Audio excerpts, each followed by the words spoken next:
avons donné pour thème, c'est la bénédiction de l'Éternel qui enrichit. C'est la bénédiction de l'Éternel qui enrichit. Et dans notre intervention, nous avons affirmé que notre Dieu, il est le Dieu de la bénédiction. Dieu est le Dieu de la bénédiction. Il a créé l'homme pour être béni. Il a créé l'homme pour le bénir.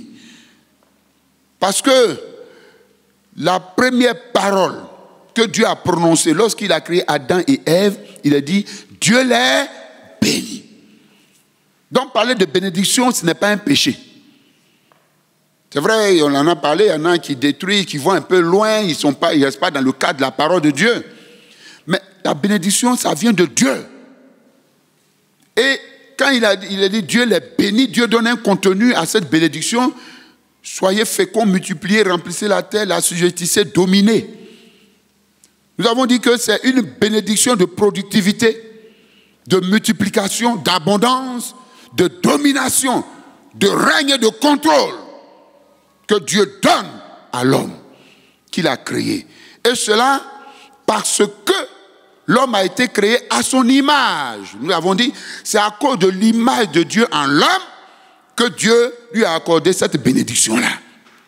Dieu ne l'a pas accordé aux moutons, il ne l'a pas accordé aux arbres, non. Mais à l'homme, parce que le but de Dieu, le projet de Dieu, c'était que Adam et Ève, créés à son image, puissent remplir la terre des hommes créés à l'image de Dieu, assujettis. Et que cette population, cette humanité à l'image de Dieu puisse partager la gloire, le règne, la richesse, l'élévation de Dieu jusqu'à entrer dans la pleine communion avec Dieu. C'était le projet de Dieu. Donc il fallait qu'il bénisse l'homme pour que l'homme puisse atteindre. Nous avons dit que toute cette bénédiction touchait tous les domaines d'existence de l'homme.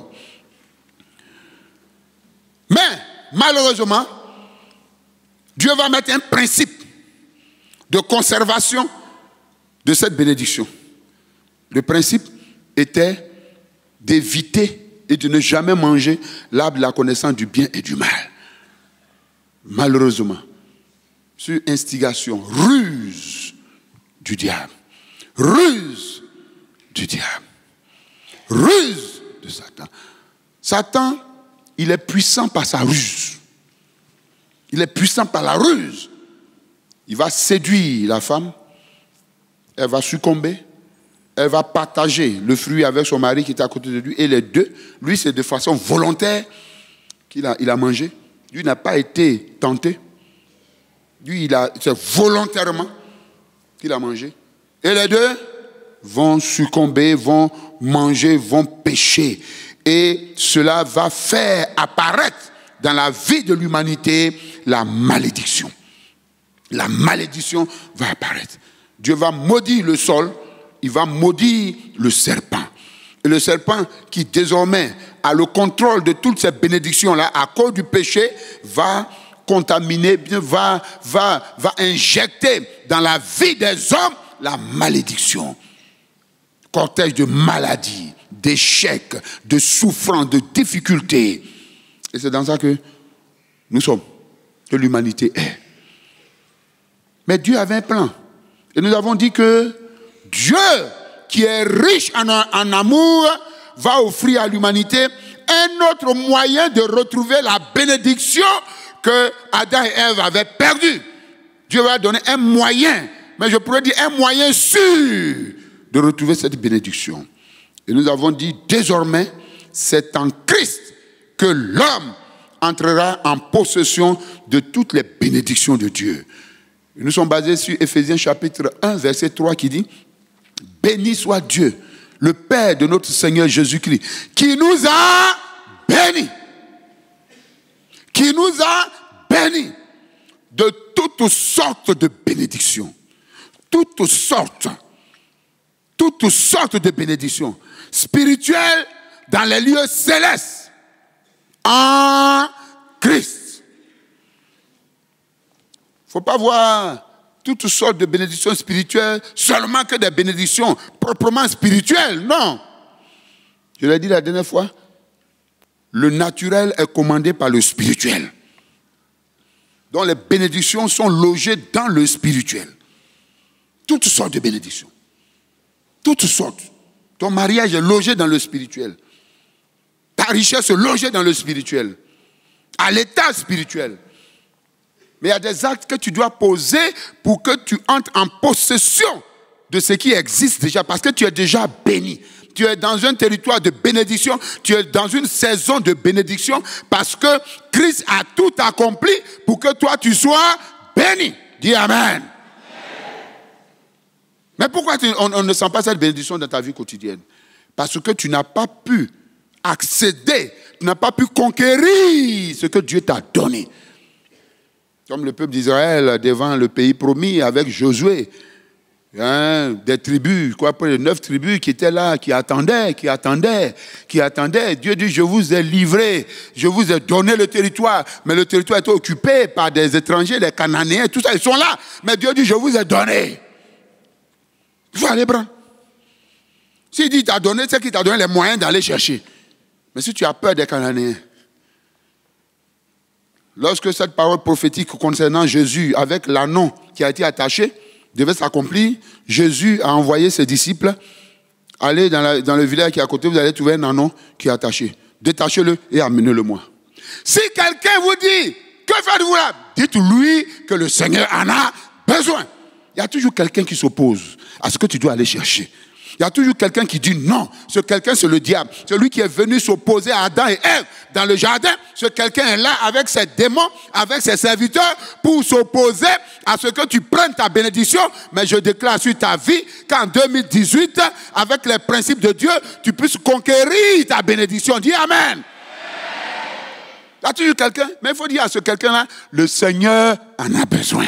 Le Seigneur m'a déjà béni, je dois prendre ma chose. Quand ils ont dit le Seigneur en a besoin, ils ont dit quoi? Allez, qui a parlé? C'est le Seigneur qui a parlé.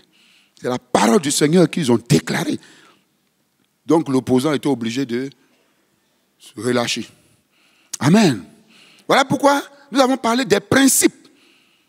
Des principes, il y a des principes bibliques pour accéder à la bénédiction matérielle. Des principes bibliques. Dieu nous les révèle. Je dis que la Bible est remplie de principes. Un principe, c'est une cause préalable qui entraîne un résultat. Un principe, si tu observes le principe, tu vas voir le résultat. C'est tout. Demandez où l'on vous donnera. C'est un principe biblique. Donc quand tu demandes, Dieu est en droit de te donner.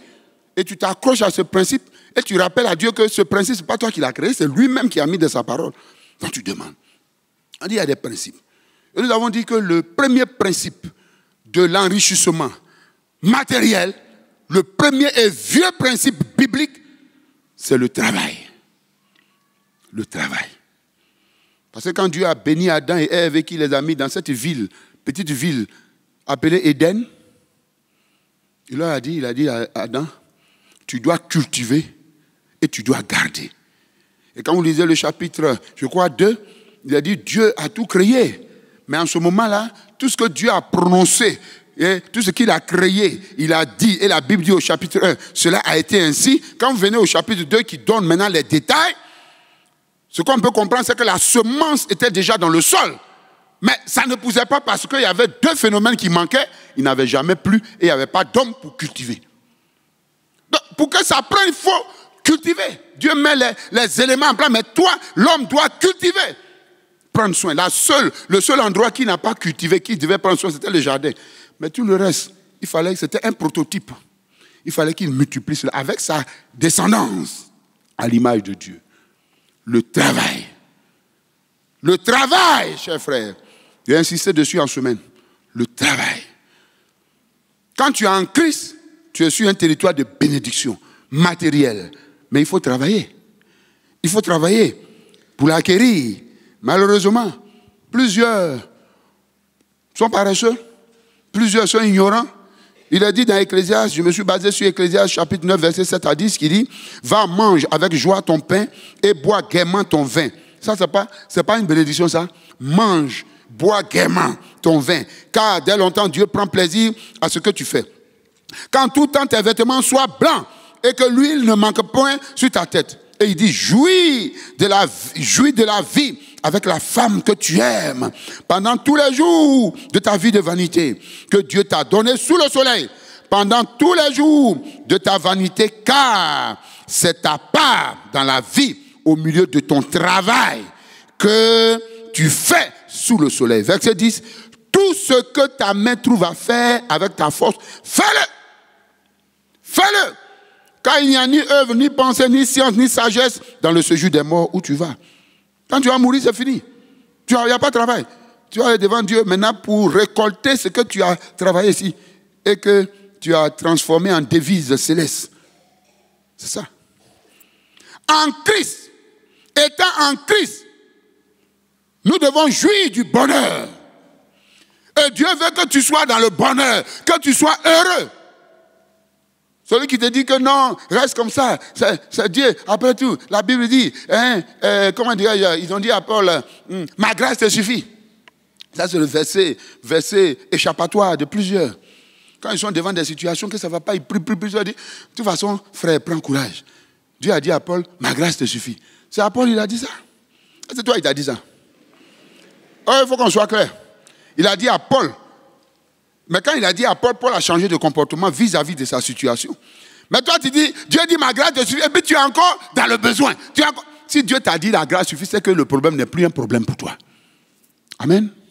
Mais tant que c'est un problème pour toi, c'est que tu as besoin d'aller loin avec Dieu pour trouver la solution. Alléluia.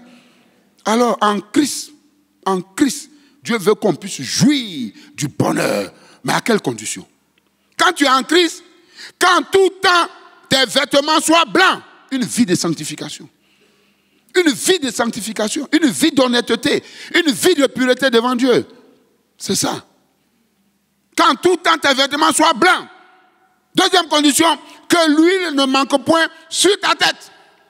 La présence de Dieu doit être avec toi. Tous les jours, tu dois cultiver la présence de Dieu.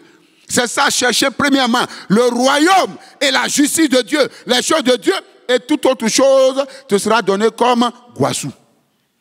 Surplus. Bénédiction matérielle, ce sera surplus. Goissou. Cadeau. Parce que je l'ai dit, les bénédictions matérielles, ce n'est pas ce qui détermine notre ciel. Mais les bénédictions matérielles sont des mesures d'accompagnement pour nous aider à aller au ciel de façon aisée. Est-ce que vous comprenez? Et puis aussi, cultiver et glaner des bénédictions éternelles avec nos richesses matérielles. C'est ça. Alors, vie de sanctification, présence de Dieu, et maintenant, que tout ce que ta main trouve à faire avec ta force, fais-le, travail. Si tu es en Christ, que tu te sanctifies et que tu cultives la présence de Dieu, tout ce que ta main va toucher sera béni. Tu vas réussir dans tout ce que Dieu va te donner de faire, ou bien tout ce que Dieu met devant toi, toutes les activités que tu vas initier seront bénies. À l'exemple de Joseph. Joseph était dans une situation difficile en Égypte, chez Potiphar. Mais la Bible nous dit, Genèse 39, verset 2, l'Éternel fut avec lui et, c'est parce que Dieu était avec lui, conséquence, la prospérité l'accompagna.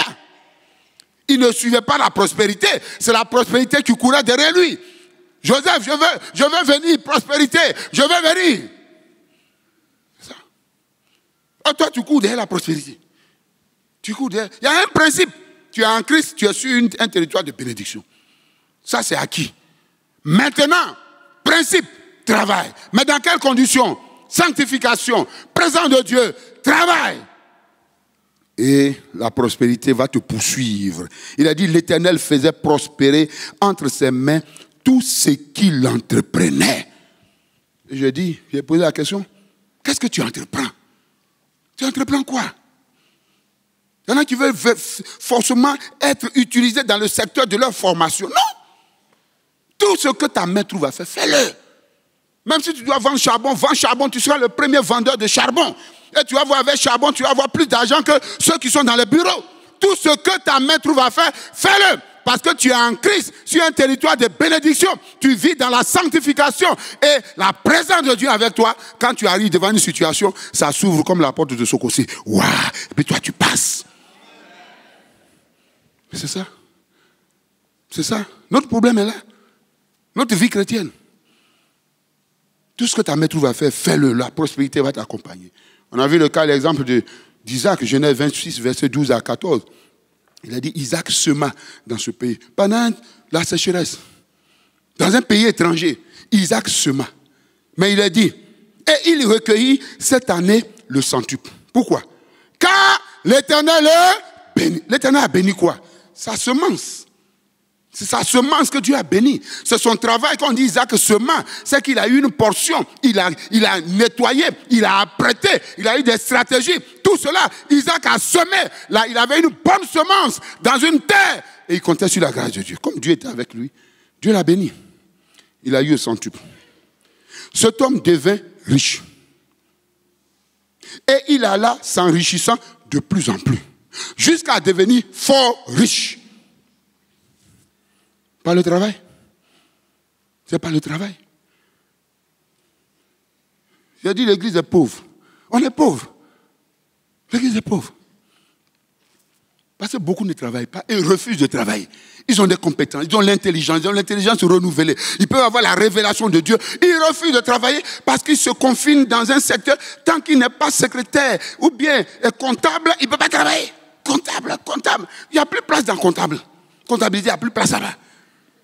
Mais Dieu doit ouvrir tes yeux. Avec ta formation de comptable, tu peux vendre du charbon. Tu peux créer ton propre business. C'est ça.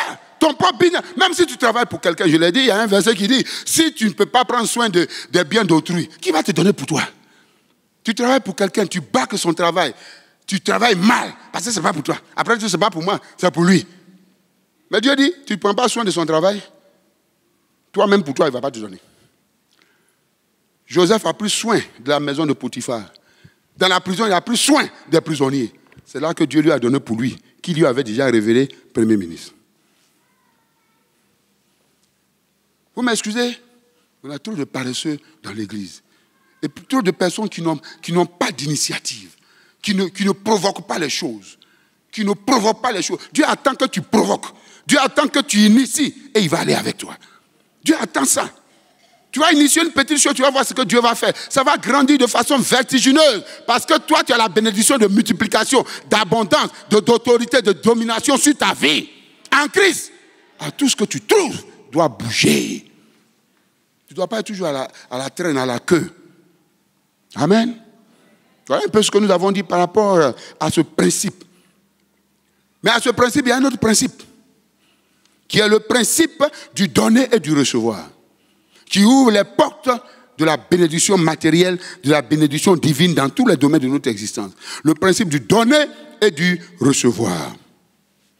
Nous avons dit que c'était le principe des semailles et de la moisson. Quand tu sèmes, tu moissonnes. Quand tu donnes, tu reçois. Quand tu sèmes maïs, un grain de maïs va te donner beaucoup d'épis, n'est-ce pas? Tu sèmes un grain, ça va te donner beaucoup d'épis. C'est comme ça. Quand tu donnes à la terre te retourne. Mais pas dans la mesure que tu as donnée. Si tu donnes la bonne graine, sur une bonne surface, tu vas avoir plus. C'est ça, c'est le principe des semailles et de la moisson. Et ça, c'est le principe des offrandes. Des offrandes. Chers frères, Dieu aime les offrandes. Est-ce que tu sais ça? Dieu aime. Aujourd'hui, ce que Dieu m'a mis à cœur, je vais te montrer pourquoi. Dieu aime les offrandes. Et la dernière fois, j'ai dit, Dieu est sensible. Et je peux même aller jusqu'à dire, Dieu est faible, entre griffes, devant deux choses. La louange et l'action de grâce par les offrandes. Ça, seulement, ça fait capituler Dieu. Si tu loues Dieu et que tu lui donnes, tu donnes à Dieu, Dieu, il est obligé d'agir. Il va agir. Il va te surprendre.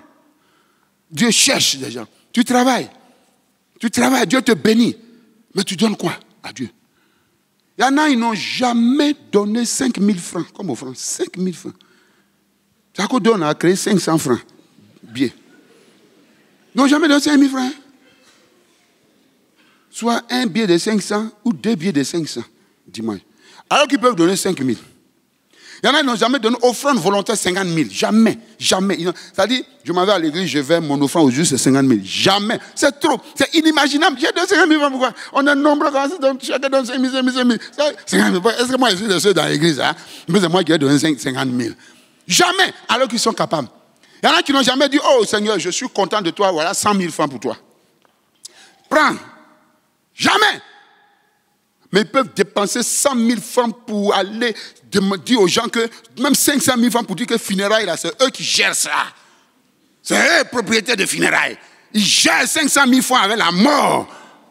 Mais Dieu qui est vivant, il attend. Tu lui as donné combien? Je suis allé dans une église. Oh, je n'étais pas allé pour prêcher pour offrande. Je suis allé prêcher sur le Saint-Esprit. Et puis le pasteur m'a dit qu'il y a un frère. Oh, quand tu as ces gens de frères dans ton église, tu es content. C'est le financier de l'église. Là où les gens donnent 50 000 francs, lui donnent 1 million, 1,5 million, 2 millions. Ah, ça c'est un frère, il faut prendre soin de lui. Et puis, oui, parce que lui il donne. Et puis on est allé le dimanche, c'est lui qui je ne le connaissais pas. Quand on est rentré dans le temple, le pasteur m'a dit, le frère dont je t'ai parlé, c'est lui qui dirige. J'ai dit, ah, Dieu merci. Puis je suis allé m'asseoir, on est assis derrière, c'est pas comme ici, lui on est assis derrière. Quand je me suis assis net, Dieu m'a dit, je le désapprouve. Ah, ça y est. Il dit, je le désapprouve. Dieu m'a donné 2 messages. Il dit, tu vas dire les 2 messages. Le message, c'est pour le frère, mais il ne va pas s'exécuter. Le deuxième message, la personne va s'exécuter. C'était une femme qui vivait, qui faisait souffrir son mari. Son mari est un converti, un musulman. Mais elle le faisait souffrir.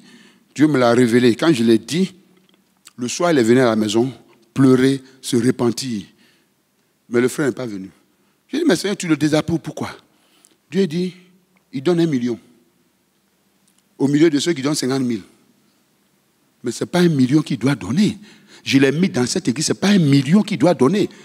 Je sais ce que je lui donne. Et lui, il donne 1 million. Qu'est-ce que 1 million par rapport à ce que je lui donne? Qu'est-ce que 1 million? Je le désapprouve. Peut-être je parle à un ce soir, je parle à quelqu'un ce matin. Peut-être je parle à quelqu'un ce matin. Tu donnes, tu donnes.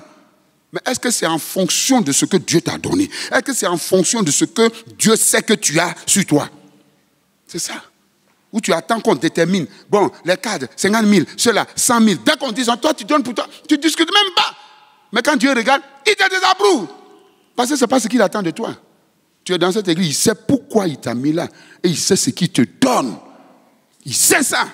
Oh, le pasteur, c'est pas lui, il n'a même pas besoin de le savoir. Parce que ce n'est pas à lui que tu donnes. Dieu a dit, je le désapprouve. Tout à l'heure, je vais vous dire pourquoi. Comment Dieu approuve les offrandes. Il faut donner offrande, mais il faut que Dieu soit d'accord avec l'offrande que tu donnes. C'est ça. C'est ça aussi. Tu es frère, le principe du donner et du recevoir, c'est le principe des offrandes. Malachie 3, verset 8 à 10. Un homme trompe-t-il Dieu? Car vous me trompez. Et vous dites, en quoi t'avons-nous trompé? Il dit, dans les dîmes et les offrandes. Les dîmes, la dîme est une offrande. La dîme est une offrande. Parce qu'offrir, c'est donner. Quand tu apportes ta dîme, on ne paye pas la dîme n'est pas un impôt. C'est une offrande. On apporte à Dieu. Est-ce que tu es fidèle dans ta dîme? On est bientôt à la fin de l'année, il y en a qui vont aller faire calculer à Dieu. Bon, Seigneur, assois-toi, on va voir ça. Parce que je te connais comme le Dieu bon. Tu oublies les péchés, qui pardonne, qui éloigne même les péchés loin. Toi-même, tu sais, je n'ai pas été fidèle. Dîme là, j'ai coupé ça 2 fois, 3 fois, 4 fois. Alors qu'en début d'année, Seigneur, dîme là, je vais te donner jusqu'à toi, mais tu as dit c'est bon. Premier mois, fin janvier, dîme. Fin février, dîme. Fin mars, demi-dîme. Parce que ce jour, il y a eu tout le problème dans la maison, donc moitié là, bon Seigneur, toi-même tu sais qu'on peut gérer ça. Je vais rattraper ça. Parce que j'ai un bonus qui arrive, on va me faire un rappel quelque part. Quand le diable attend, dès qu'on te fait rappel net, il envoie les dévoreurs. Et puis, papa, hé Seigneur, toi-même tu sais les problèmes. Bon Seigneur, on fait une chose. Demi-dimanche, c'est un peu trop, je vais te donner le quart. Et puis, on verra ça. Et puis, vers le milieu de l'année, plus de dîmes. Et puis, quand on arrive à l'église, c'est maintenant on cherche. 500. Pour aller donner à Dieu. Cher frère, que Dieu ouvre tes yeux. Il dit, vous me trompez. Vous me trompez. Je parle à quelqu'un, tu trompes Dieu. Dans tes dîmes, tu trompes Dieu dans tes offrandes. Là où Dieu t'attend, tu ne viens pas. Alors qu'il sait ce qu'il a fait pour toi. Il sait ce qu'il t'a donné. Tu ne viens pas. Tu trompes Dieu. Vous me trompez. Alors Dieu dit, vous êtes frappés par la malédiction. Écoutez, malédiction. Or que toi, tu es enfant de Dieu, tu ne dois pas te frapper. Il dit, vous êtes frappés par la malédiction et vous me trompez. Il dit, apportez à la maison du trésor toutes les dîmes, afin qu'il y ait la nourriture dans ma maison. Et c'est le seul verset où Dieu a mis les gens au défi, où il a dit au peuple de le mettre au défi. Mettez-moi de la sorte à l'épreuve. Il dit, mettez-moi à l'épreuve. Aujourd'hui, à la fin de mon intervention, tu vas mettre Dieu à l'épreuve. Il dit, mettez-moi à l'épreuve. Et puis vous allez voir. Si je ne vais pas ouvrir. Dans le ciel, il y a les fenêtres, il y a des portes et il y a les écluses. Tu sais ça? Tu ne sais pas, bon, on n'est pas sur cette étude. Il y a fenêtres où Dieu fait passer des bénédictions ponctuelles. Inattendues. Ça, c'est les fenêtres. Ça veut dire que tu t'attends pas, puis pim! C'est comme tu attends pas, puis Dieu fait passer ça, ça tombe sur toi par fenêtre. Mais à les portes, qui sont des portes officielles, ou des bénédictions officielles, c'est-à-dire des choses que tu attends de façon officielle, passent par ces portes-là. Mais il y a ce qu'on appelle écluse. Écluse, yeah. On ouvre les vannes comme ça. Et puis l'eau là, oh, bénédiction même peut t'emporter.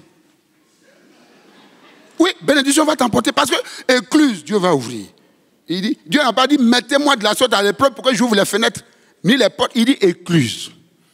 Je dis à quelqu'un, tu vas mettre Dieu à l'épreuve. Je dis, tu vas mettre Dieu à l'épreuve. Tu vas voir ce qu'on appelle écluse. Bénédiction va te poursuivre, tu vas courir. Dis, bénédiction dit, arrête, c'est toi, je cherche. Tu allez, va chez les autres aussi, dis, non, les autres ne sont pas prêts, c'est toi qui m'as provoqué, et je viens vers toi. Dis, amen. Bénédiction va te poursuivre. Proverbe 3, verset 9 à 10 dit, honore l'Éternel. Honore l'Éternel. Il n'a pas dit ici avec la prière et le jeûne. Il dit honore l'Éternel avec tes biens. C'est vrai, la prière, le jeûne, honore Dieu. La sanctification, honore Dieu. Mais il dit ici là, avec tes biens. Il faut honorer Dieu avec tes biens. Et avec les prémices de tout ton revenu. Prémices. Il y en a qui ont trouvé la parade pour dire que tout ça, Jésus a tout accompli. Ah, Jésus a tout accompli. Moi, je suis allé, j'étais chez un frère à Beauville. Et il y a un jeune qui est venu prêcher. Il vient de maison en maison. Il dit, il ne savait pas que je suis pasteur, le frère c'est un ancien. Il dit, oui. Il dit, ton message c'est quoi? Il dit, payer la dîme est un péché. Je dis, c'est à cause de ça, tu m'as sous le soleil jusqu'à... Puis tu es venu ici là, pour me dire que payer la dîme... Bon, payer dîme, si je ne paye pas, ou bien si je paye là, je vais où, à l'enfer, ouais, ou bien quoi. Explique-moi. Il est rentré dans une démonstration bizarre. Je lui ai dit, mon petit, répands-toi. Répands-toi. Toi, tu te promènes pour enténébrer les gens, pour perdre les gens. Il y en a prémisse. On n'a pas su ces études-là. Prémisse. Il n'y en a pas. 2 Corinthiens 9. Non, je finis. Il dit, alors, tes greniers seront remplis. Conséquence. Écluse. D'abondance. Et tes cuves regorgeront de mou. Aujourd'hui, ce n'est pas grenier, on a des banques. Ton économie va grandir. 2 Corinthiens 9, verset 6 à 7. Sachez-le, celui qui sème peu moissonnera peu. Et celui qui sème abondamment moissonnera abondamment. Ce verset-là, dans le contexte, c'était financier. Ce n'était pas s'aimer don spirituel. Ce n'était pas s'aimer sanctification. C'était matériel. Il dit que chacun donne comme il a résolu en son cœur, sans tristesse ni contrainte, car Dieu aime celui qui donne avec joie. Proverbe 11, verset 24 à 25. Tel qui donne libéralement devient plus riche. Et il dit, et tel qui épargne à l'excès. Donc Dieu n'est pas contre l'épargne. Mais c'est l'épargne à l'excès. Tu gardes, oh, tu gardes. On a besoin de ça. Même ta famille même mange mal. Tu gardes seulement. Tu gardes pourquoi? Voilà, le fait qui arrive. Tu vas acheter un petit poulet maigre. Hein? Alors que tu peux acheter un mouton pour que tes enfants mangent. Tu gardes pour qui? Tu gardes pour qui? Un jour, Dieu a dit insensé. Viens te reposer. Et tu t'en te reposer. Et puis ceux qui vont bouffer ça, tes petits frères bandits là. Qui ne sont pas allés à l'école là, qui sont dans la rue là. C'est eux qui vont venir s'ériger en héritier. C'est moi premier héritier. Tes enfants vont souffrir. Tu gardes pour qui? Et puis tu vas aller aussi là-bas, tu n'as rien. Comme ce frère dont j'ai parlé la dernière fois. Il est allé au Canada. Avec 500 000 pour faire ses achats. 500 000 francs CFA. Billet, joli billet, 10 000. Il est arrivé là, il s'en va au marché. Il choisit ces choses, il veut payer, il fait sortir 10 000. On dit, on ne connaît pas ça. Ah, 10 000? On dit, on ne connaît pas ça. Ici, la devise, c'est le dollar. Il fallait changer ça avant de venir. C'est-à-dire, quand il était à l'aéroport d'Abidjan, il était riche de 500 000. Dès qu'il a pris avion, il est devenu pauvre. Parce que ça n'a plus de valeur. Mais il y en a qui vont être comme ça. Il faut transformer ta richesse en devise céleste. Pour que tu retrouves ça là-bas. Sinon, tu vas laisser ça ici pour les cafards, les rats, tous les gens ils vont venir bouffer tes biens matériels, bouffer ça. Toi, tu vas aller là-bas, rien ne t'attend là-bas. Parce que tu n'as pas transféré, tu n'as pas changé en devise. Alors que la seule façon de changer en devise, c'est de donner. Je n'ai pas entendu Amen. Et puis ça t'attend là-bas. Amen. Chers frères, je pense que pour ceux qui n'étaient pas là, j'ai fait le tour. J'ai fait le tour. Dieu est sensible aux offrandes. Mais celles qui sont faites selon son attente. Selon son attente. Offrir, c'est donner. Si toi, tu te lèves, je ne sais pas s'il y a un riche quelque part, je ne connais pas votre quartier, mais quelqu'un qui a de l'argent, lui, il ne joue pas avec l'argent. Et puis toi, tu te lèves, tu vas jusqu'à tu dis, grand frère, je suis venu t'offrir 500 francs. C'est quoi pour lui? 500 francs que tu lui as donné, c'est quoi? Hein? Lui, chaque jour, il dépense 500 000. Et puis toi, tu dis, Dieu t'a mis à cœur de lui donner 500 francs. Tu te moques de moi? Tu me prends pour qui? Tu crois que je suis à 500 francs près? Qui est devant moi ici? Sorcier. Ça pour m'envoûter que tu es en train de faire ça. Mettre tes 500 francs dans mon argent. Il y a offrir. Mais il faut qu'une offrande ait du sens que si quelqu'un reçoit l'offrande et que la personne est heureuse de cette offrande. Tu viens donner 500 francs à quelqu'un qui dépense 500 000 par jour. Toi, tu veux lui faire don de 500. Il va faire quoi avec ça? Moi, je suis allé un jour, il y a longtemps, je suis allé voir ma petite soeur. C'est dans la période la main de Noël. Donc, je me dis, je vais aller saluer ma petite soeur. Puis, je suis allé. Elle a ses enfants. Un grand et puis des petits. Donc, je ne peux pas aller main vide là. Un tonton. Tonton arrive. Donc, j'ai acheté des petites bricoles là. Et puis, j'ai acheté les petites voiturettes là pour son fils. On fait comme piou. Et puis, on fait vrrr, piou, vrrr. J'ai acheté ça. Donc, tout content, le tonton est arrivé. Et puis, bon, on m'a demandé une nouvelle, j'ai donné les nouvelles, et puis j'ai appelé les enfants, les enfants, venez là. J'ai donné pour les plus petits, et puis j'ai donné pour le grand. Là, ce que le grand a fait. L'enfant là, il m'a eu ce jour-là. Voiturette là, il a attrapé ça avec ses deux doigts comme ça. Et puis il est allé voir sa maman. Il dit, maman, ce que tonton m'a offert. Moins grand comme ça, cette voiturette, il m'a offert. L'enfant, il a versé ma fichu par terre. Je l'ai regardé jusqu'à... J'ai dit, ouais. Parce que l'offrande, là, a de la valeur que si quelqu'un reçoit, puis ça fait du bien à quelqu'un. Tu peux donner quelque chose à Dieu, ça ne lui fait pas du bien. Il dit, vos offrandes et vos dîmes, là, ça m'énerve. Ça ne me plaît même pas. C'est ça. C'est ça, cher frère. Ce n'est pas donner seulement. Mais est-ce que Dieu est content de ce que tu donnes? J'ai dit, le frère, Dieu le désapprouvait. Pourtant, il donne 1 million, 1,5 million. Dieu n'est pas content. C'est ça, cher frère. C'est ça. Pendant que je parle, je sens profondément dans mon cœur qu'il y a un frère qui a peur, qui se dit, Seigneur, pardonne-moi. Je n'avais pas compris ça comme ça. Pardonne-moi. Je sens ça dans mon cœur. Il dit, Seigneur, pardonne-moi. Parce que je sais que je t'ai offensé. Le frère, il craint Dieu. Mais il réalise, pendant que je suis en train de parler, il réalise que vraiment, pensant réjouir Dieu, il réalise que Dieu n'est même pas content de lui.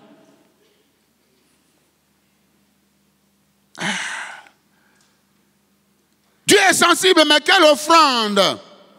On a vu Isaac, il a dit à son fils, Ésaü, à son fils Ésaü, qui avait le droit de la bénédiction parce qu'il était aîné. Il a dit à Ésaü, d'abord, fais-moi, va, tu es un chasseur, tue-moi un gibier, va, tue un gibier. Donc Ésaü devait chercher gibier. Les gibiers, on ne les trouve pas comme ça. Et puis il dit, quand tu vas trouver le gibier, fais-moi un mets, une nourriture comme j'aime. Pas comme toi tu aimes. Mais ce que moi j'aime la faire. Et puis il dit, et apporte-le-moi à manger, afin que mon âme te bénisse, avant que je ne meure. Pourtant il avait droit à la bénédiction, puisqu'il était aîné. Mais Dieu dit, et son père dit, va, fais un mets comme j'aime. Dieu veut une offrande comme il aime. Une offrande qui va toucher son cœur. C'est là qu'il va bouger. Comme j'aime. Chers frères, je vais te dire, il y a deux choses essentielles qui déterminent la qualité de l'offrande devant Dieu. Deux choses. Premièrement, l'attitude de cœur de celui qui fait l'offrande. Et deuxièmement, la qualité de l'offrande. L'attitude de cœur de celui qui fait l'offrande. Quand on lit souvent les offrandes là, de Caïn et d'Abel, c'est vrai, on fait des commentaires, mais je ne rentre pas dans ces commentaires. Mais je vais vous montrer l'attitude de Dieu devant l'offrande. Il a dit, Genèse 4, verset 4 à 5, il dit, l'Éternel porta un regard favorable sur d'abord Abel et ensuite sur son offrande. Donc Dieu regarde d'abord celui qui apporte l'offrande avant de regarder l'offrande. Donc ton attitude de cœur peut disqualifier ton offrande. C'était le cas de Caïn. Dieu aussi regarde, il dit, mais il ne porta pas de regard favorable sur Caïn et sur son offrande. Prenez votre Bible, cherchez Caïn, vous allez voir son caractère. Un homme méchant, mauvais, tout ça, c'est un cœur mauvais, jaloux, criminel. Il apporte l'offrande. Quelle que soit la qualité, la quantité de l'offrande, ça ne fait rien à Dieu. Ça ne fait pas bouger Dieu. Est-ce que vous me comprenez? Dieu regarde d'abord. Et même quand vous lisez dans... Vous allez dire, bon, ça c'est l'Ancien Testament. Mais regardez dans Marc chapitre 12, verset 41 à 44. Il est dit, Jésus s'étant assis vis-à-vis du tronc. Vous avez les troncs ici, non? Vous avez les troncs. Jésus est assis vis-à-vis du tronc. Et puis il fait quoi? Il n'est pas assis là pour prier. Hein? Il est assis devant le tronc. Ça dit où on met l'argent là. Et puis il a dit, il regardait comment la foule y mettait l'argent. Qui a dit que Jésus ne regarde pas l'argent? Les gens disent, Jésus, il a tout accompli. L'argent, ce n'est plus pour... Le Seigneur a tout accompli. On dit, il est assis là. Les gens viennent, puis il est assis là. Comment il a su que la femme, la vieille, a donné 2 pièces? C'est parce qu'il a regardé dans sa main. Il a contrôlé. Je ne sais pas s'il a dit, montre-moi. Et tout le monde montre, je ne sais pas ainsi ce qu'il a dit, mais comment tu apportes ça? Comment dans le sens de l'état de ton cœur? Comment dans le sens de ce que tu apportes? Il est là, puis il regarde. Et puis il a jugé. Il a envoyé des sacs d'argent. Il dit, Dieu les désapprouve. Ils n'ont rien donné. Parce que c'est leur superflu qu'ils ont donné. Alors que cette maman-là, elle a donné son nécessaire. Jésus contrôle. Quand on vient ici donner offrande, Dieu contrôle. Parce qu'on ne voit pas, Dieu contrôle. Dis Amen. Dis Amen encore. Le cœur de celui qui doit donner l'offrande, ça doit être plein d'amour et de foi.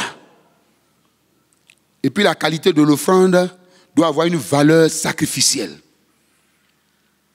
Une offrande qui a une valeur d'holocauste. Excusez-moi, hein, mais je vais vous dire tout ce que Dieu m'a mis à cœur avant de partir d'ici. Vous êtes d'accord avec moi, non? Holocauste. Je ne vais pas m'attarder dessus. L'holocauste, l'offrande doit avoir une valeur d'holocauste. L'holocauste, c'est un sacrifice entièrement consumé par le feu d'une agréable odeur à Dieu. Vous pouvez lire Lévitique chapitre 1, verset 9, verset 13, verset 17. L'holocauste. Le cœur plein d'amour, de foi et une offrande qui a une valeur sacrificielle, une offrande totale. C'est ce que Noé a fait dans Genèse chapitre 8, versets 20 à 21. Il a dit, Noé bâtit un autel à l'Éternel et il y prit de toutes les bêtes pures et de tous les oiseaux purs et il offrit des holocaustes sur l'autel, des sacrifices d'holocaustes. Et vous allez, quand vous lisez, quand l'odeur, la Bible dit que quand l'odeur est montée, l'Éternel sentit une odeur agréable. L'holocauste, c'est ce qui monte, la fumée qui monte. L'Éternel sentit une odeur agréable. Et l'Éternel dit, Dieu a commencé à prendre des décrets. Comme il a senti une odeur, alors il a commencé à prendre des décrets. Il a commencé à changer les choses. Il dit, tu devrais être maudit. La terre était maudite. Il dit, je ne maudis plus la terre. Décret. Vous allez lire, vous pouvez lire, chapitre 8, verset 21. Il dit, premier décret, annulation du joug de la malédiction sur l'humanité. Je ne maudis plus. Pourquoi?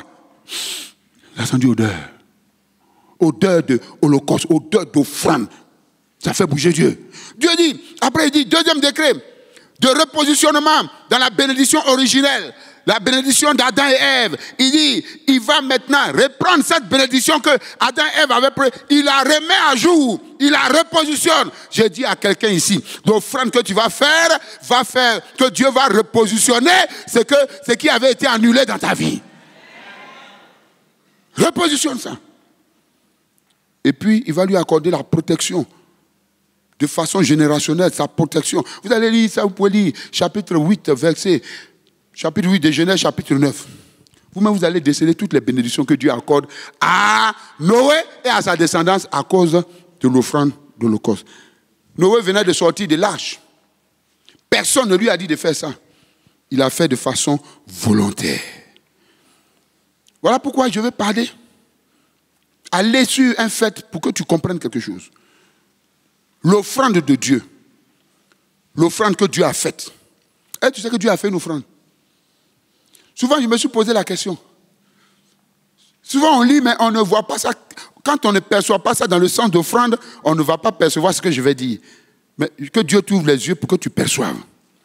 Dieu a créé l'humanité, il a créé le monde entier, et il a créé l'homme à son image. Et le péché a fait que Adam et Ève sont morts spirituellement. Ils étaient deux. Ils ont péché, ils sont morts. Lui, il est Dieu tout-puissant. Le Dieu du recommencement. Le Dieu de la nouvelle saison. Deux personnes. Alors que Dieu attend toute une humanité. Les deux premiers sont morts. Si toi, tu es à la place de Dieu, avec ta puissance, tu vas faire quoi? Qu'est-ce qui est plus facile à faire? Moi, je vais vous dire ce que je vais faire si j'étais à ta place. Les deux là, je les tue. Pasteur Ambroise, je tue Adam, je tue Ève. Et avec ma puissance, je fais un autre Adam, je fais une autre Ève. Ça, c'était la solution la plus facile. Mais Dieu a laissé les choses faire. Les choses faire jusqu'à quand tous les mauvais, on est devenus nombreux. Dieu pouvait utiliser sa puissance pour changer les choses. La Bible dit, il est celui qui dit et la chose arrive. Il pouvait dire, péché, ôte-toi de la vie d'Adam et Ève. Ça allait arriver. Mais Dieu n'a pas utilisé ce moyen fort. Dieu va utiliser l'offrande. Dieu va utiliser l'offrande.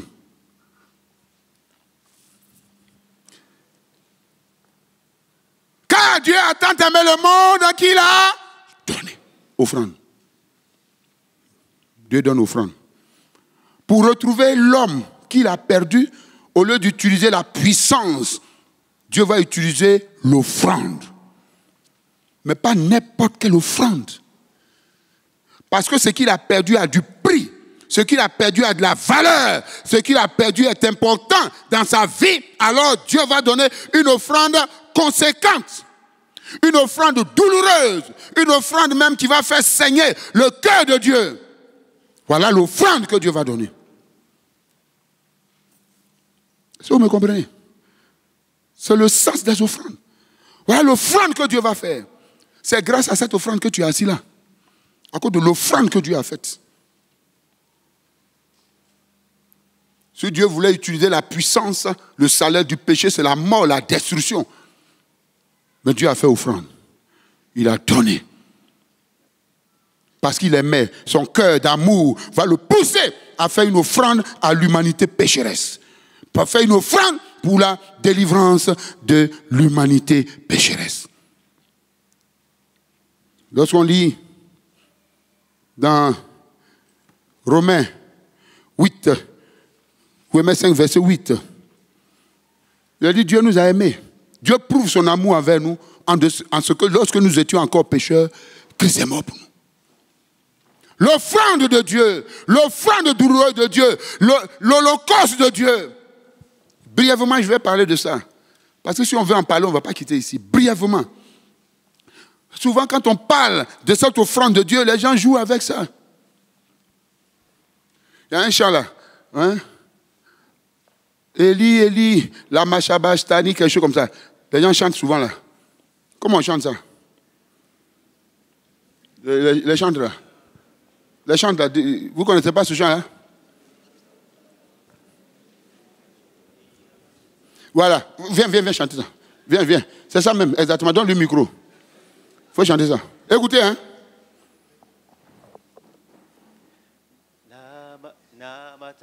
Le batteur, mets-toi là. Ah, c'est toi le batteur. Ah ben d'accord, un autre batteur, on va se mettre là. Bon. Puis écoutez, je vais vous montrer quelque chose de tout. Vas-y. Alléluia. Je ne sais pas si c'est la bonne prononciation. La matamatani Oyabashe Elohim Elohim Oyabashe. Qu'est-ce que je veux montrer? À quel moment Jésus a dit ça? À quel moment il a dit ça? Il est en train de souffrir. Il est en train de verser son sang. Son Père qu'il a donné comme sacrifice en train de souffrir. Et nous, on prend ça, on danse. Elohim, Elohim, Elohim. Je me demande si on comprend l'offrande que Dieu a faite. Moi, quand je chante ça, je dis aux gens, arrêtez ça. Parce que vous ne comprenez pas ce que vous êtes en train de chanter. On a dit, oui, mais c'est pour la victoire. Mais c'est justement parce qu'on n'a pas encore vu la souffrance qu'on n'apprécie pas mieux la victoire. On n'a pas vu la souffrance. L'offrande de Dieu, c'est une offrande qui a fait souffrir Dieu et qui a fait souffrir la victime elle-même. L'offrande de Dieu. Chers frères, l'offrande de Dieu. Quand on parle, vous pouvez lire dans Lévitique chapitre 1, quand on parle de l'Holocauste, quand on faisait l'offrande de l'Holocauste, il y avait plusieurs groupes de bêtes qu'il fallait donner. Gros bétail. Ça veut dire quoi? Gros bétail, ce sont les bœufs, les zébus. Menu bétail.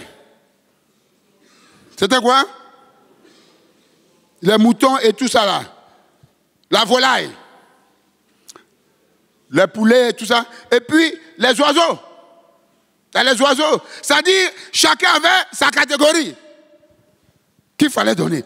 Mais Dieu, pour sauver l'homme, il ne va pas prendre oiseau, il ne va pas prendre menu bétail, il va prendre un gros bétail, un zébu, c'est-à-dire l'animal le plus gros, l'animal le plus cher que Dieu va choisir, qui est son fils Jésus, qu'il va donner en sacrifice.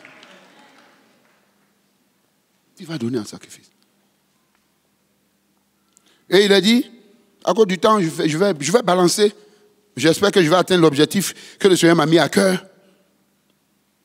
Dieu a tant aimé le monde qu'il a donné. Et vous savez, quand on donne l'Holocauste, il fallait prendre l'animal et puis tu déposes tes mains dessus et puis tu charges l'animal de soit tes péchés, de soit ta demande, tu charges l'animal. Et l'animal était découpé totalement. Il n'y avait rien pour le sacrificateur, c'était découpé totalement, on mettait tous les morceaux sur le feu, et puis à un feu doux, ça brûlait petit à petit, petit à petit, petit à petit, et puis l'odeur monte. Et c'est cette odeur-là que Dieu sent, et puis il est content. Mais quand on adapte cela à Christ, lorsque Dieu a choisi son gros bétail, son fils unique, Quand il a choisi, dans le jardin de Gethsémane, Dieu va poser ses mains. C'est une image que je vous donne. Il va poser ses mains sur cet agneau qu'il a choisi, ce zébu qu'il a choisi, en comparant ça à un gros bétail. Il va déposer. Et Dieu va mettre ses sujets de prière. Vous connaissez les sujets de prière de Dieu? Que tes péchés te soient pardonnés. Que ta maladie soit guérie. La Bible dit Dieu va faire venir toutes nos maladies, tous nos péchés d'abord sur cet animal. Il va faire descendre tous les péchés. Tous les péchés, quelqu'un qui n'a jamais péché, les péchés de l'humanité vont descendre sur lui. Voilà pourquoi Jésus a été effrayé. Il a été effrayé parce que lui qui est pur, vous savez, quand tu vis dans la pureté, que tu fais une petite erreur, tu mens un peu seulement, qu'est-ce qui se passe? Ton cœur bat, n'est-ce pas? Or que lui n'a jamais péché, adultère est venu sur lui, mensonge est venu sur lui, tromperie, tout ça, ça descend sur lui. Dieu confesse, mensonge de Rabé là, prends ça, mensonge de celui-là, prends ça. Tout ça, Dieu met dessus. Et puis, ce n'est pas pour nous seulement, pour l'humanité de ce temps, juste ceux qui vont venir. Dieu confesse et Jésus est chargé de ce péché. Mais ce n'est pas tout. Il va le charger des maladies. C'était le sujet de prière de Dieu. Les maladies, les douleurs. Il va faire appel aux maladies. Toutes sortes de maladies, tu vas prendre ça. Toutes sortes de maladies. Toutes sortes de maladies. Toutes les douleurs. Dieu est en train de mettre ses sujets de prière sur son holocauste. Les douleurs, les maladies. Sur lui. Voilà pourquoi la Bible dit, Jésus, dans ce jardin, pendant qu'il était en train de prier, il était là, il agonisait. Ça veut dire quoi, agoniser? Ça veut dire quoi? Quelqu'un n'a qu'à parler. Ce n'est pas souffrance. Agoniser, c'est quoi? Quand on dit quelqu'un agonise, il mourait, mais il y a quelque chose de plus précis. Au milieu, il est en train de mourir même. Il a ok. On sent que la vie s'en va, c'est pas ça? Agoniser. La vie s'en va. Et puis, il est là.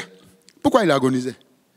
Quelqu'un qui, lui, il a sida, il a diabète, il a maux des reins, il a maux d'yeux, il a maux de tête. Toutes les maladies inimaginables, imaginables, toutes les maladies sur lui seul, il devait mourir. L'holocauste de Dieu. Il allait mourir dans le jardin de Gethsémane. Voilà pourquoi il a fait cette prière. Père, si tu peux éloigner cette coupe de moi. Parce que je ne suis pas venu mourir dans le jardin de Gethsémane, je suis venu mourir à la croix.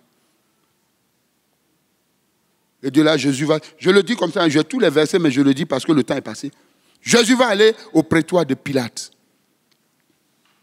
Et qu'est-ce qu'il va aller faire là-bas? On va le battre comme il n'est pas permis. Avec un fouet appelé scorpion, sur lequel il y a des crochets, des os, des morceaux de fer. On le prend, on le bat et on déchire son dos. 40 coups moins 1, bam, on le déchire, son sang coule. Je vous pose la question, en ce temps-là, Dieu était dans quel état? Dieu était en train de danser? Dieu était en train de festoyer au ciel là-bas? Avec ces gens de chants-là? Pendant que son fils unique qu'il a donné en offrande, pas pour des gens purs, pas pour des gens qui sont bien, mais pour des pécheurs comme nous, il fait une offrande de cette dimension, de cette valeur. Dieu est assis là, son cœur, il en souffre. Mais Christ, vous voyez qu'il souffre en bas ici. Après l'avoir chicoté, frappé, il va porter sa croix. Aller à la croix. Être crucifié. Injustement, au milieu de 2 brigands, 2 bandits. L'offrande de Dieu a fait souffrir Dieu pour que tu sois assis là où tu es assis là. Pour que tu sois sauvé. Pour que moi je sois là en train de prêcher. Ce n'est pas par la puissance que Dieu m'a sauvé, mais c'est par l'offrande de son Fils unique qui m'a sauvé. L'offrande de Jésus. Si tu n'as pas compris ça, frère, tu ne peux pas comprendre le sens de l'offrande. Dieu a été le premier à faire l'offrande pour ton bien. C'est là que Christ à la croix, pendu entre le ciel et la terre, va crier, tout est accompli. C'est là qu'il va dire, Élie, Élie, pourquoi m'as-tu abandonné? Parce que Dieu ne pouvait plus le regarder comme ça parce qu'il était tout péché. Dieu l'a fait pécher totalement. Lui qui n'a jamais péché. Supporter nos maladies. La Bible dit qu'il a pris sur lui nos douleurs. Il a pris sur lui nos péchés. Il en est mort. Et le troisième jour, il est ressuscité. Alléluia.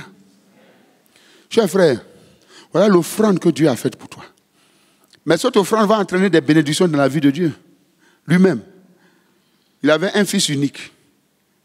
Aujourd'hui, il a des milliers de fils qui sont là. Toi et moi, nous sommes devenus ses fils parce que Dieu a fait une offrande et cela va ouvrir. Il avait une seule nation, Israël. Aujourd'hui, plusieurs nations, plusieurs nationalités, plusieurs personnes se sont données à Jésus. Les peuples, les nations, les langues lui sont données. Dieu a maintenant une famille qui est l'Église, la nouvelle humanité. Avant, il était seul avec son fils. Maintenant, il a une famille dans laquelle je suis, dans laquelle tu es. Si tel est que tu es en Christ. Chers frères, je te pose la question. Toi, tu as fait quelle offrande à Dieu pour que toi, ton cœur te fasse mal, te fasse mal. C'est-à-dire, tu as donné quoi à Dieu, puis ça t'a fait mal. Tu dis ça, comme cette veuve-là, elle avait tout ce qu'elle avait, qu'elle a apporté. Mais elle a fait par amour. On ne l'a pas forcé. Elle s'est dit, je n'ai rien. S'il faut que je meure pour celui que j'aime, je vais mourir, j'apporte. Toi, tu as fait quelle offrande? Vous me dites. Depuis que tu es converti, je ne sais pas combien d'années de conversion, tu as fait quelle offrande à Dieu? Ou toi-même tu t'es levé, tu dis, moi je vais donner ça à Dieu. Moi je vais prendre ça, je m'ai donné à Dieu, à celui qui m'a sauvé, celui qui a fait une offrande conséquente, une offrande chère. La Bible dit que le salut de leur âme est cher. Un grand prix qu'il a payé. Toi tu as payé quel prix dans ton offrande? Tu veux être béni, tu veux rentrer dans une gloire de bénédiction. Tu as payé quel prix? C'est maintenant que tu vas comprendre pourquoi Dieu a demandé à Abraham de donner son fils. C'était dans la vision prophétique de ce que lui-même allait faire. Dieu avait déjà promis à Abraham qu'il allait le bénir. Et je vous ai montré comment le fils est arrivé. C'est après une offrande de nourriture. C'est là, pendant qu'il mangeait, qu'il a dit, l'année prochaine, à la même période, tu auras un enfant. Et c'est cet enfant-là que Dieu vient demander. C'est cet enfant-là que Dieu vient demander. Dieu avait déjà fait, Abraham avait déjà fait Isaac. Dieu dit, Abraham, donne-moi ton fils. Si Dieu s'arrêtait là, Abraham, donne-moi ton fils. Je parie qu'Abraham allait chercher Ismaël. Parce qu'il y a longtemps, celui-là le gênait. Parce qu'Ismaël est son fils après tout. Si Dieu s'arrêtait, Abraham, donne-moi ton fils. Il dit, il n'y a pas de souci, je vais te l'emporter. Parce que lui-même, c'est des erreurs qui ont fait que lui, il est né. Donc, mieux vaut le supprimer. Mais Dieu dit, Abraham, et regardez la parole de Dieu. Abraham, donne-moi ton fils, ton unique. Pourtant, Abraham en met deux. Mais Dieu sait que le cœur d'Abraham était attaché à Isaac, ton unique. Et il ajoute, celui que tu aimes. Et pour ne pas qu'il se trompe, il met Isaac. Ou bien, parce que Abraham peut dire, mon unique, c'est mon premier Ismaël. Mais toi, tu sais que c'est Ismaël que j'aime. Abraham peut détourner, mais Dieu est précis. Je dis, Dieu est précis parce qu'il y a une grande bénédiction qu'il doit accorder à Abraham. Il lui a déjà dit. Alors, il fallait qu'Abraham passe par l'épreuve de l'offrande. Pour dire à Abraham, moi-même, je vais faire la même offrande pour sauver l'humanité. Toi aussi, pour que tu sois une source de bénédiction pour l'humanité, tu dois faire la même offrande. Est-ce qu'il y a quelqu'un qui veut être une source de bénédiction autour de lui? Dieu a besoin d'une offrande conséquente. Dieu a besoin d'une offrande pour toi. Dieu précise, Abraham, prends ton fils, ton unique, celui que tu aimes, Isaac, et va. Offre-le-moi en holocauste. Holocauste, c'est-à-dire, tu l'égorges, tu enlèves le sang, tu le découpes, tu le mets là, et puis il brûle. Il brûle. Tu n'as rien dedans. Tout est à moi. Abraham a fait quoi? Il s'est levé. Il est parti. Et quand il est arrivé vers la montagne, il a dit à ses serviteurs, attendez-moi là. Le jeune homme et moi, on va. On va. Pour faire quoi? Pour adorer. Et on revient. C'est ça l'offrande. Le cœur d'amour et de foi. C'est avec foi qu'on donne l'offrande. Amour et foi. On va, on revient. Alléluia. Abraham, allez. Vous voyez, je dis que l'offrande est très importante. Isaac, c'était pas un bébé, hein? Un jeune homme bien bâti. En même temps, il grandissait vite. Il était en forme. Abraham était un vieil homme, il avait déjà dépassé la centaine. Mais il a pris Isaac. Quand il partait, Isaac avait le bois sur la tête. Abraham avait le feu. Et puis les deux marchaient. C'est l'image de Christ et son Père. Christ, la croix. Et puis Dieu qui a le feu de la souffrance pour la mener à la croix. De façon volontaire. Et Christ a accepté de mourir comme Isaac a accepté. Isaac pouvait fuir. Il pouvait courir. Il sait ce qui allait arriver. Mais Abraham l'a pris, il l'a ligoté, il l'a mis sur l'autel. Isaac était là. Est-ce qu'il a abandonné ses dieux? Je ne sais pas. Mais Isaac était là. Docile, obéissant. Parce que ce que Dieu a dit à son père doit s'accomplir. Il était là. Abraham prend son épée. Il veut égorger l'enfant. Dieu dit, arrête. C'est ce que Dieu a dit. Abraham, je sais maintenant que tu crains Dieu. Et que tu ne m'as pas refusé ton fils. Voilà pourquoi je vais te bénir. Voilà pourquoi je vais te bénir. Et tu seras une source de bénédiction. Je vais te bénir.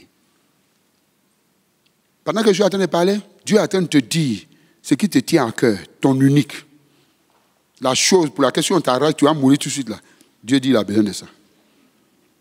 Oui, il a besoin de ça. C'est la façon dont Dieu m'a mis à cœur que je veux parler avec toi. Ton unique. Ton offrande. Tu as apporté quelle offrande? Tu veux mettre Dieu à l'épreuve? Dieu aussi te met à l'épreuve. Pour voir comment tu vas réagir. Parce que Dieu sait. Il te connaît. Il te connaît. Est-ce que tu peux te détacher? Tu peux te détacher de ton bien que tu as. Quand tu n'as pas d'offrande, tout le monde voit l'argent. C'est l'argent, il y a l'argent. Il y a de l'or. Il y a les biens matériels, les terrains, des maisons. Les chrétiens, ils ont au moins 5 maisons. 5. Et puis, pasteur, on paye sa maison. Lui, il a 5 maisons. 5 maisons, il récolte son argent là. C'est vrai, il paye 10, il récolte son argent. Mais on paye maison de pasteur. Toi, tu en as 5. Tu vas aller aussi à les 5. Tu peux faire offrande d'une maison. Tu peux faire offrande d'une maison. Tu dis, pasteur, je donne ça à Dieu. Tu peux faire offrande. Offrande, ce n'est pas l'argent seulement. Il y en a, ils ont au moins 10 terrains. Ils ont plein de terrains. Ils ont plein de terrains. Tu peux faire offrande de terrain à Dieu. Tu peux le faire. Tu peux le faire. Oh, j'ai prêché ça. C'est même sur le docteur Bangoré. C'est une soeur. Elle est venue après ça, elle est venue voir le docteur Bangoré. Elle avait son comment dirais-je, son salon de coiffure. Elle a pris tout ce qui est dans le salon de coiffure. Elle est venue au pasteur de Bangoré. Mais du coup, Dieu dit de donner tout. C'est bon. De donner. Bangoré dit, Dieu te dit oui. Dieu m'a convaincu. Je donne. Mais tu as mangé quoi? Il dit, Dieu prendra sur le docteur dit, ok, je prends, ça me revient. Je prie, mais je te prête, va travailler. Va travailler avec ça. Ça, c'est un prêt. Elle a été touchée dans son cœur. Ce jour-là, de plusieurs, il y a des frères qui sont venus, pasteur, moi, je consacre tel salaire, mon salaire de tel mois, je le consacre à Dieu. Je donne. C'est pas parce qu'on m'a demandé, mais je veux prouver à Dieu que j'ai compris et que je l'aime, je donne. Offrande, ce n'est pas l'argent seulement. Tu as des biens qui te tiennent à cœur. Des biens qui te tiennent à cœur. Dieu a besoin de voir ce que tu vas faire. Il a besoin de voir ce que tu vas faire. Je vais vous donner quelques témoignages. C'est sur ça que je vais terminer, quelques témoignages. Le premier témoignage, c'est moi-même.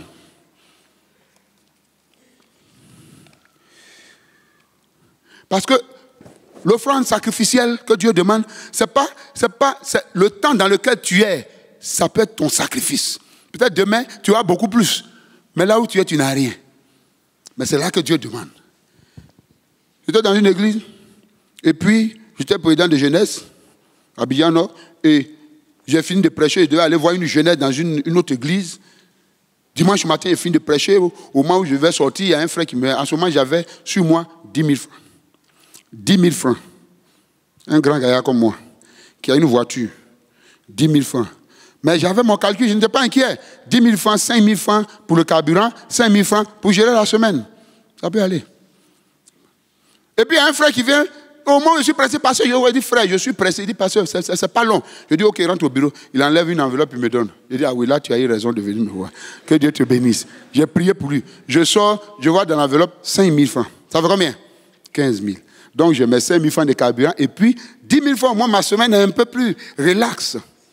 Et je vais dans l'église où je devrais aller. Eux, je tourne en semaine spirituelle, en action de grâce. Un jeune pasteur, je ne vais pas dire son nom. Quand j'ai mis mon pied dans l'église nette, donne ce que tu as. Je ne suis même pas encore arrivé.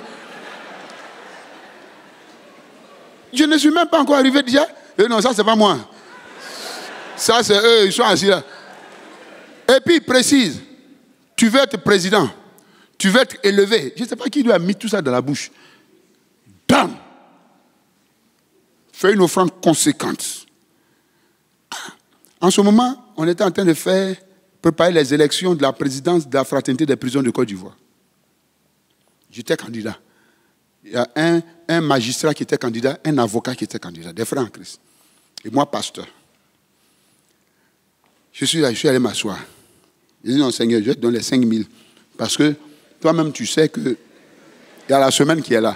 Si je donne les 5 000, au moins j'ai 5 000, je fais carburant. Dès qu'on vient de me donner 5 000, encore donne. Non, Seigneur. Mais quand je dis que je vais donner 5 000, je suis troublé. Mais quand je pense à donner 10 000, je suis en paix. J'ai combattu comme ça. Et puis le petit, c'était pas, donne, donne. Comme si c'est à cause de lui, je suis rentré dans le temple. Donc, bon, comme quelqu'un pouvait dire gros carrément, j'ai pris les 10 000 francs. Il dit, tu veux les 10 000? Ok, il n'y a pas de souci. Prends, je te donne. Alléluia. Mais quand j'ai donné, j'étais en paix. Je ne sais pas pourquoi, mais j'étais en paix. Et puis, juste quand ils ont fini leur appel d'argent, quand ils ont fini, on est sortis. Les jeunes ont fait leur réunion, placé leur réunion, les chaises pour la réunion. J'ai tiré ma chaise. Dès que je voulais m'asseoir net, on dit, pasteur, il y a une soeur qui veut vous voir là. Une soeur. Ah, j'ai dit, mais je suis en elle dit de venir. Ok, je vais. Ah, c'est une vieille soeur. Il dit, ah, mes soeurs, on devait se voir. Tout ça. Oui, oui, pasteur. On a discuté un peu. Il dit, bon, je suis venu pour une réunion. Il dit, pasteur, viens. On va vers sa voiture. Elle ouvre son sac. Elle me donne une enveloppe. Quand elle m'a donné l'enveloppe, il a attrapé. Et puis j'ai prié pour elle. Et j'ai béni Dieu et je l'ai mis dans ma poche. Question, il y a combien dedans? C'est la question seulement que je me pose. Il y a combien dedans? Oh, il y a combien dedans? J'ai mis ça dans ma poche. Et puis je suis allé faire la réunion de façon rassurante. Je me suis assis. Et puis j'oublie. Quand mon cœur tombe, mon cœur fait boum. Il y a combien dedans? J'ai fait réunion rapidement, vite, chap. Paf, j'ai pris ma voiture, je suis allé à la maison. Je suis rentré dans la chambre, j'ai fermé derrière moi. Je me suis assis, j'ai fait sortir l'enveloppe, j'ai béni Dieu avant d'ouvrir. Hein. Béni Dieu! Puis j'ouvre l'enveloppe. Vous savez combien il y a tout dedans? 200 000 francs. 200 000 francs propres matés. 200 000. J'ai dit, Seigneur, mais j'aurais dû donner les 15 000. Peut-être ça allait aller un peu plus loin. J'aurais dû donner les 15 000. Mais ces 10 000 francs, il a donné seulement. Alléluia! Dieu, c'est comme s'il joue avec nous, il nous met à l'épreuve. Il veut faire quelque chose pour toi. J'ai dit la dernière fois que tu peux prier, demander, l'on vous donnera, tu peux prier, Dieu va te donner. Mais il y a des choses, ce n'est pas demander qu'il va te donner. Tu peux louer, Dieu va te donner. Il y a des choses, Dieu ne va pas te donner parce que tu as prié, tu as loué. Non. Tu peux jeûner 40 jours, 40 nuits, Dieu va te donner certaines choses, il y a d'autres, tu ne va pas te donner. Il y a des choses qu'il va te donner seulement par l'offrande. Et si tu ne fais pas ça, ces choses-là, tu ne vas pas les avoir. Seulement par l'offrande, ce n'est pas prière. Le donner et vous recevrez.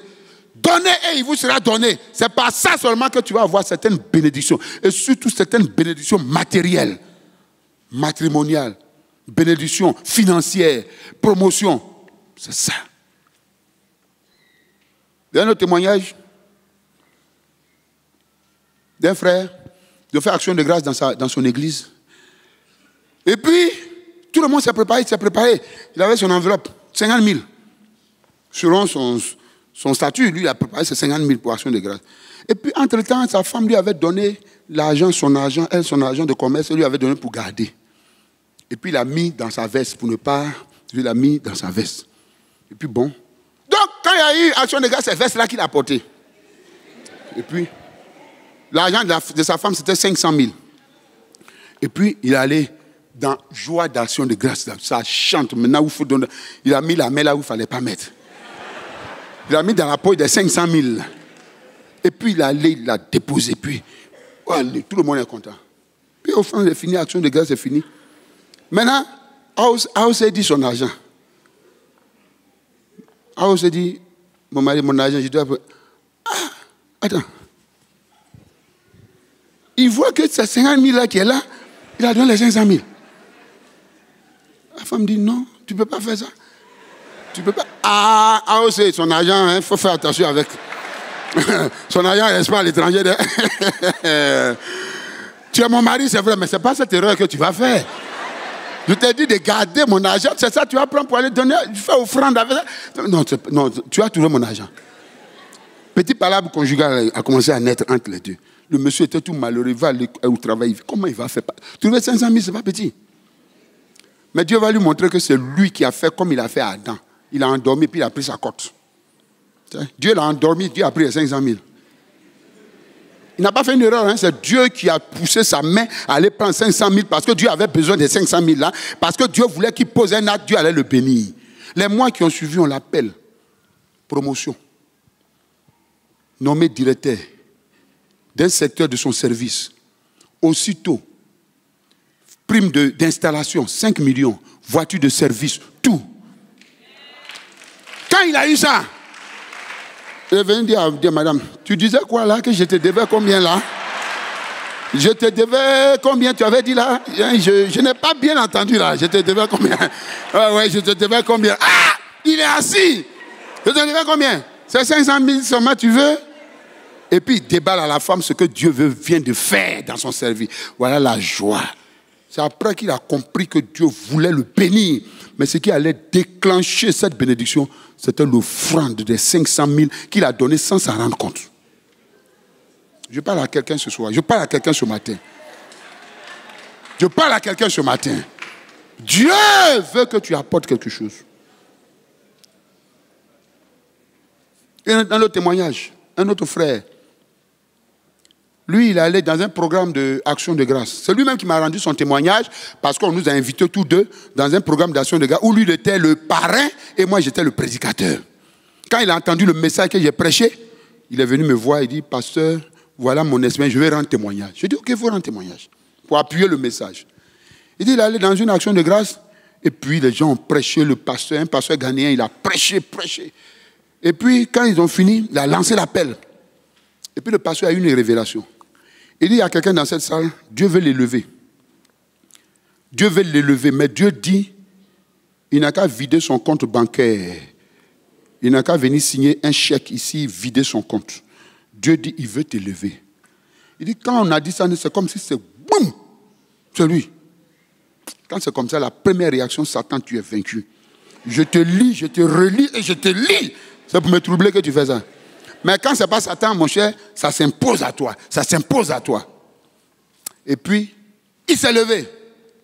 Il a pris son chéquier. Puis il y avait une table. Mais chose extraordinaire, chose bizarre. Quand il s'est levé, il partait signer.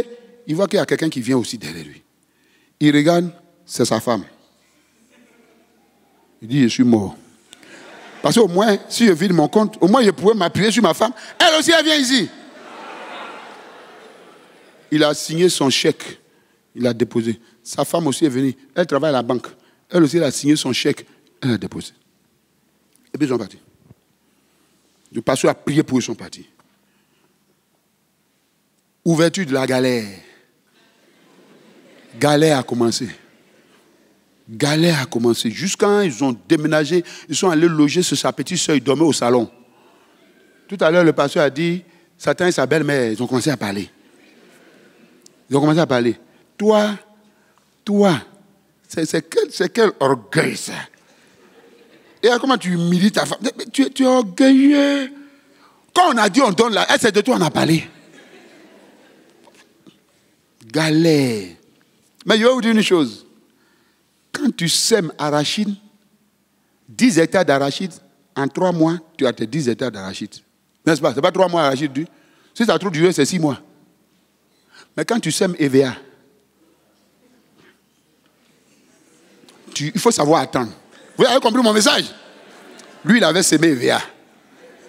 Il fallait que ça pousse. Ça pousse, ça pousse. Maturité avant d'aller saigner. Donc, pendant ce temps, il fait quoi? Galère. Alors que c'est un comment on appelle ça? Scénariste. Ceux qui font les films là, ouais, qui écrivent, c'est un scénariste. Donc il a postulé, il a fait un concours au plan international où les gens voulaient prendre 3 personnes, 2 anglophones, 1 francophone. Beaucoup ont déposé des dossiers. C'est dans galère, vers la fin de galère, là, qu'un jour son téléphone sonne. On l'appelle. C'est l'ambassade des États-Unis qui a fait ça. Il va là-bas. On lui donne papier. Tous les Africains francophones, là, il est le seul qu'on a pris. Et puis il m'a dit, il dit, pasteur, quand on m'appelle, on me met dans la chambre d'hôtel et que j'écris un truc, un film là, une journée là, c'est qu'il rentre. Il a créé sa structure d'évangélisation. Il a acheté des voitures de pasteurs. Je suis témoin. Actuellement même, il y a plein de ces films qui passent sur A+, sur les films. C'est un Ivoirien. Vous allez chercher, vous allez trouver. Aujourd'hui, sa femme travaille à la banque, il a enlevé à la banque, il a créé une structure pour elle, pour qu'elle gère un côté. L'argent, ça coule. Mais il a fallu qu'il comprenne et qu'il donne par la foi. C'est vrai, il a traversé la galère. Mais aujourd'hui, il n'est plus dans la galère. Je le dis aisément parce que j'ai parlé avec lui. L'église où j'étais, je l'ai invité, même il est venu prêcher là-bas. Je termine par les témoignages. Hein. Un autre témoignage, d'un de mes amis, un docteur en théologie, un Congolais. Et au Congo, il s'appelle docteur Barouani. C'est lui qui m'a rendu ce témoignage. Sa fille s'est mariée. Mais eux, leur dot là, c'est l'argent. Hein. D'aller en Afrique du Sud, le mari était de l'Afrique du Sud, d'aller, ils ont fait d'autres, tout ça, beaucoup d'argent. Il était en construction de son temple. Quand on lui a donné l'argent, vous savez ce qu'il a fait? Il est venu dans le temple, il dit, Seigneur, voilà l'argent de dot là, je te donne. Ça, il a mis ça dans la construction du temple. 2 ans après, sa fille l'appelle, papa, ça ne va pas. On dit quoi? Depuis, je ne fais pas d'enfant, on allait voir, on dit que je suis incapable de concevoir. Qu'il y a des maladies qui font que je ne peux pas concevoir. Il dit, ah bon, qui a dit ça? Il dit, c'est les médecins. Il dit, d'accord, c'est bon. Il est allé dans le temple. Il dit, Dieu, c'est toi qui as mangé d'autres de la fille. Ouais. C'est toi qui as mangé d'autres de la fille. C'est pas moi, je n'ai pas mangé. Quand j'ai pris, je t'ai donné. On dit, elle ne peut pas faire enfant. Tu dois intervenir. Tu dois intervenir. Les 3 mois qui ont suivi, paf, grossesse est venue, enfant, grossesse est venue, enfant, grossesse est venue, enfant. Je dis, il y a des choses qui seront débloquées seulement que par offrande. Il faut arrêter de gêner. Si tu gênes, ça ne vient pas. Tu pries, ça ne vient pas. Tu chantes, ça ne vient pas. Tu loues, ça ne vient pas. Fais offrande. Mais offrande conséquente. Maintenant, je termine par cette dernière histoire. 2 amis, là, c'est 2 amis. 2 chasseurs, amis chasseurs. Il y a un, il est chasseur de rats, l'autre, lui, est chasseur d'éléphants. Mais c'est des amis. C'est dans le village. Le chasseur d'éléphants, il fait des jours, juste quand il revient, toujours bredouille, il n'a jamais eu éléphant. Mais le chasseur de rats, dès qu'il tourne derrière la maison, seulement 3 rats. Dès qu'il sort seulement 3, et puis ce qu'il fait, quand il trouve ces rats-là, il coupe une cuisse, il dit, allez envoyer à mon ami. Je sais qu'il n'a pas encore eu éléphant. Donnez-lui une cuisse de rat là. Son ami était un peu frustré à force de manger cuisse de rat de son camarade.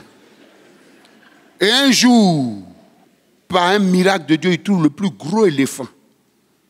Il dit, hé Dieu, merci, je l'ai eu, mais pourvu que je le tue, cet éléphant.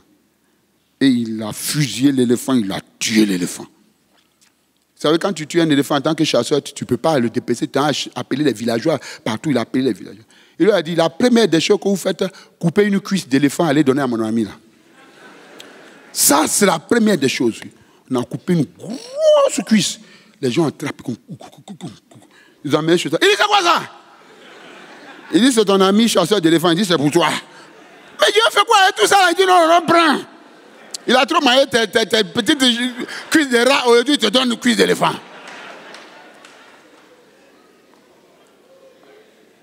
Le chasseur de rats, c'est toi et moi.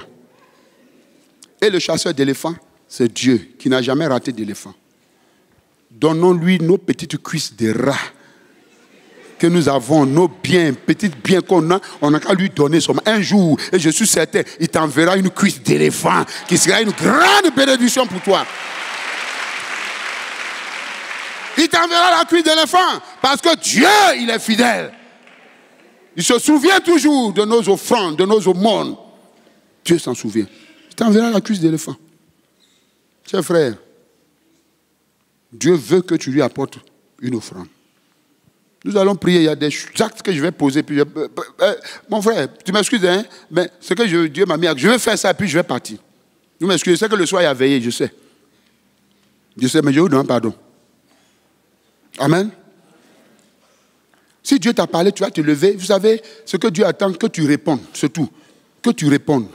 Parce que tout à l'heure, je vais te conduire dans ce que Dieu m'a mis à cœur. Donc tu vas te lever déjà, tu vas préparer ton cœur. Nous allons nous tenir debout. Nous allons prier.